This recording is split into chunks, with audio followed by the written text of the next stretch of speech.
Alright guys, today we're working on a 2003 Dodge Ram 1500.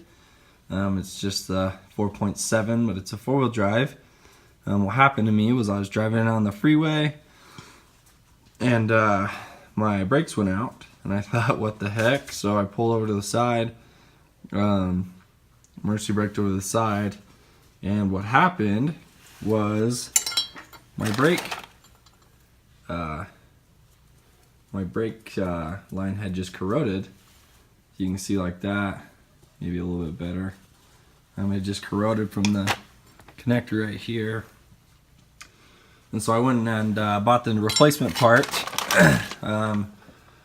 Just be careful when you're out buying the parts, guys. There's a small difference between the two-wheel drive ABS system and the four-wheel drive, and that is the connector right here. Right there, as you can see with that D-link, there is some threads right there on the bottom. I bought the four-wheel drive, and right here it would just be flat. Right there where my pinky's at. Sorry, it's really bad lighting in here. Right there it would just be flat. And so just make sure, I don't know, it's kind of a trial and error. It might be best just to take it off first. Learn from your mistakes. Anyways, I'm gonna get this thing all linked up and then we'll go from there. All right, you guys, I've got that first little bit on that D-link with the bottom right here. Really blocking the light, so I'm trying not to. See if I can zoom in on that. There's two threaded pieces right there. This one's gonna go in from the top, as you can see, and then that one's gonna come in from the bottom.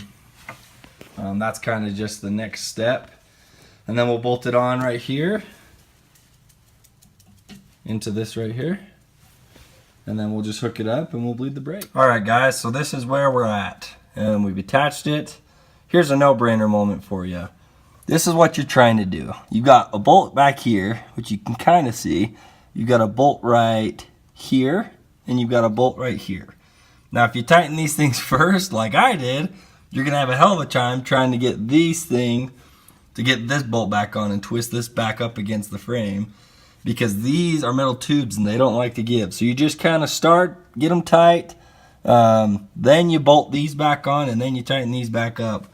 You don't want to break those tubes or else you're going to be in a lot more trouble. Anyways, I did that backwards twice now, so I've been wrenching on this for a little while, and that's what I have learned. Finally, just make sure that you've got these, another no-brainer moment for you, these copper washers, that they are nice and there's no cracks or damage to those, or else you'll have a leak.